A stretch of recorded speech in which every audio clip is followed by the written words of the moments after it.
งมาพากันมาแต่งอยู่ห้างแบบร้อนสาขาเวียงจันทร์เซ็นเตอร์เนาะเพราะว่ามีรีเควสจากทางบ้านว่าช่วงนี้รับปริญญาอยากแต่งหน้ารับปริญญาแบบหน้าโบลอยกระสั้นเขาจะจัดให้เลยแน่นอนละพิเศษวันนี้เรามีแขกรับเชิญ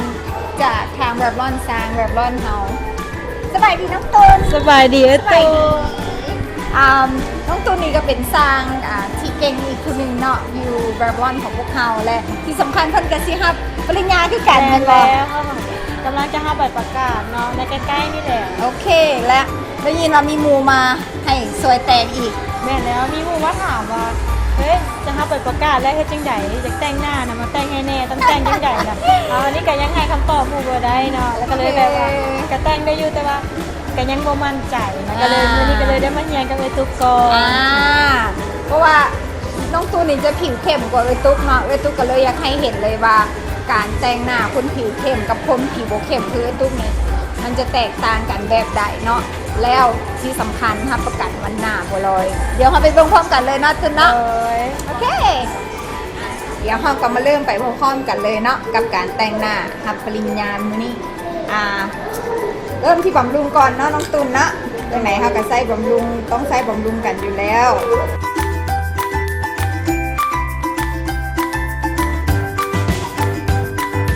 ก็ไปกันแน่นอนเนาะการปรับผิวให้เบิ่งสีผิวให้เบิ่งสม่ำเสมอเนาะตุ๊กกับตุนใส่ Absolute Radiant CC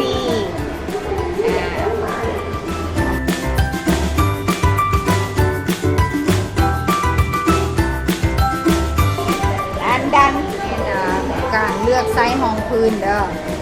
การเลือกไซส์ห้องพื้นมื้อนี้เฮาสิใส่สองประเภทห้องพื้นนำกัน ได้2อันด้วยเหรอ แม่นเพราะว่ามันสิเว้าถึงการติดดนทนนานแล้วก็เว้าถึงการถ่ายรูปให้เป๊ะตุ๊กก็เลยขอใส่ห้องพื้น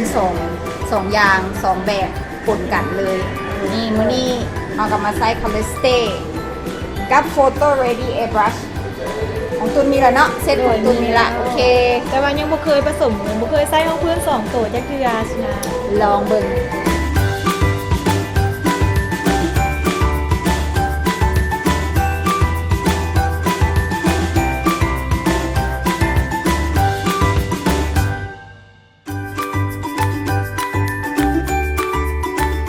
แต่งงานแล้วก็ยังคือเป็นผิวเฮาอยู่เนาะ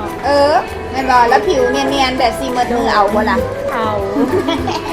อ่ะก็ไปขอลง eye primer อีกหน่อยหนึงเด้อขาดบ่ได้ eye primer นะ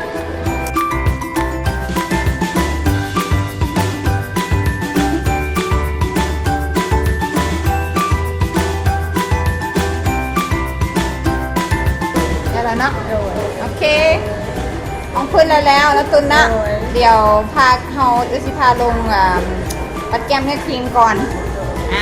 ได้ใส่สีบัวตุนใส่สีหยัง คุณใส่สีส้มโอ้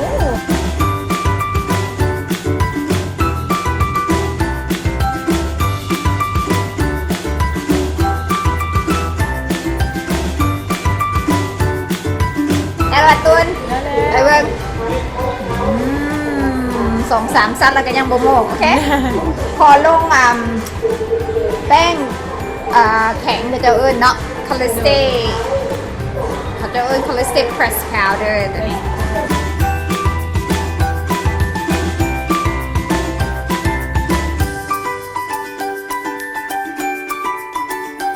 เอาสีตาก่อนคิ้วเลยเหรอ เอาอย่างก่อนก็ได้รู้สึกยังไงก่อน เจ้านางมาตำหลัง เจ้านางมาตำหลังซะเพราะว่ามื้อนี้เราอยากให้ตาโดดเด่นแน่เนาะเดี๋ยวตุนเรามีผลิตภัณฑ์ใหม่มาตุน แม่ละ เป็นอย่างนี้ Eyes Cheeks and Lip Palette พี่ต้องเชื่อเบอร์ใด ซึ่งจะเอาเป็นเบอร์300 โอเคแล้วแก้มทางลิปสติกทางสีตาแล้วก็ลิปร้อยใส่วิงเดียวคือพาเลตก็ได้โอเคเริ่มบรรเลง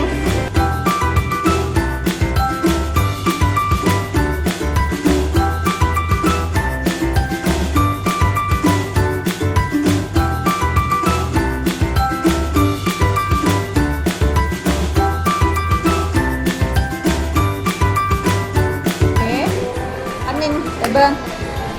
อันยังบ่พอเนาะเดี๋ยวมีอันใหม่มา Photo ready highlighting stick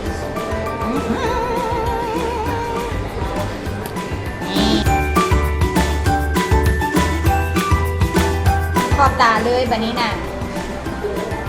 eyeliner เนาะขาดก็ได้แม่นขอบตาตุ๊กสีใส่เป็นสอตุ้นเนี้ คุณจะใช้เป็นไอเพนเป็นเนื้อน้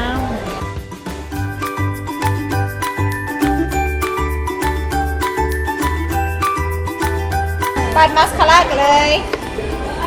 เดี๋ยวไว้ขอใส่ Ultra Volume ตุ้นใส่หยัง ำใช้ซูเปอร์ Super Land ซูเปอร์แลนด์กระตุกบันคาราตัวนี้นี่ปั๊บไปแล้วยาวเลยเนาะแล้วก็ได้คนตายยาวแล้วก็ได้ขายดีนะเว้ยดีตัวนี้นะ ว้าว good to know good to know ปัดคนตาลุมกับall in one เลยตุนแล้วละ ต่อไปจะปั้นคนตาลูกเป็นอินบ้านในน้อยตุกเนาะ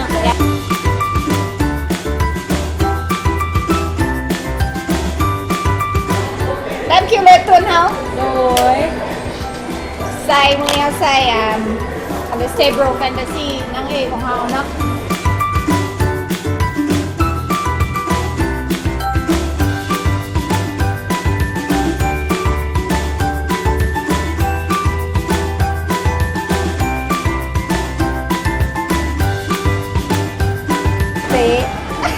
เลิศโอเค เดี๋ยวปัดแก้มกันตุนปัดแก้มด้วยสีตื่นหน่อยนึงเนาะเพื่อให้มันเนียนสีสันปัดแก้มเลยปัดตุ๊กขอใส่สีบัวเนาะ ได้ใช้เป็นสีส้มอบหัว โอเค ปัดเลยปัดแก้มไฮไลท์คนทั่วแล้วก็จบ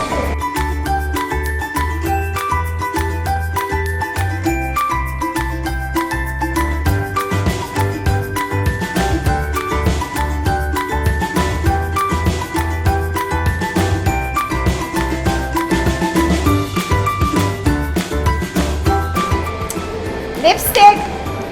ลงเลยตุนไส้อย่างมาเนี่ย คุณจะใช้เป็นออกส้มๆน้อยนึง เอาเค้กเลยโทนบัวเลยเนาะเอาเลย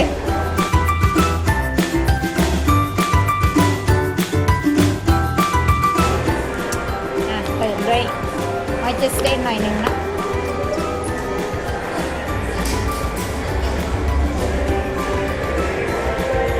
ว้าว เนื้อแมปมันนี้เอาเดอร์กลอสตุนเอาเนื้อแมป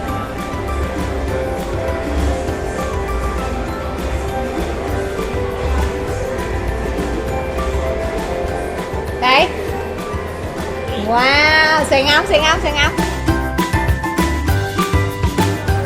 ก็ถือว่าสำเร็จเสร็จสิ้นกันไปด้วยดีเนาะกับตุ๊กพาแต่งของลูกแต่งหน้าในทางปริญญาแนวใดหน้าจะบัวลอย เป็นอะไรน้องตุน โอ้ยวันนี้หว่าแต่งออกมากับแบบว่ามากหลายเนาะแบบว่าหน้ามันกระเนียนแล้วก็โบลอยอีกนะ เบิ่งผิวเข้มๆแบบน้องตุนแบบนี้กันยังหน้าเป๊ะเวอร์โอเค พร้อมเลยก็พับใบประกาศได้ปะมาโลด มาโลดนั่นว่าสิกล้องใดแสงใดนะเนาะโอเคเนาะก็หวังว่าน้องๆทางบ้านจะเอาไปนำไส้กันได้ละน้องตุนเองกะไปแนะนำหมูได้แล้วเนาะบัดนี้เนาะ แมนละเพราะว่ามีหมู่ก็ถามมาเรื่องอันเฮ็ดจังไดวะเฮ็ดจังไดสิฮับใบประกาศเฮ็ดจังไดแต่งหน้ามาเพราะว่า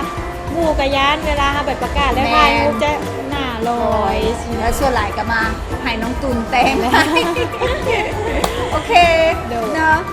และสำหรับลุคแต่งหน้าไปฮับปริญญามื้อนี้ก็หวังว่าน้องๆทางบ้านสงสัยเอาไปแต่งกันได้พอสมควรเนาะแล้วคันบ่มั่นใจอย่างใดก็มาแต่งน้ำตุนก็ได้เนาะ ตุนพร้อมเสมอเคาน์เตอร์แล้วก็โทรนัดกันก็ได้อินบ็อกนัดกันกับตุ๊กก็ได้พร้อมที่จะมาให้คำแนะนำนำกันละสำหรับผู้ใดที่อยากให้แต่งrequest แต่งลูกใดอีกนั่นก็ inbox เข้ามาหาพวกเราเลยเนาะในfacebook.com/revlon-lounge และติดตามกันต่อเนาะในYouTube ของ Revlon Lounge ของพวกเราโอเคน้องตุนสำหรับวันนี้เราการจะได้ไปแล้วเนาะตุนเนาะพบกันใหม่ในคลิปหน้าเด้อสบายดี สบายดีบ๊ายบาย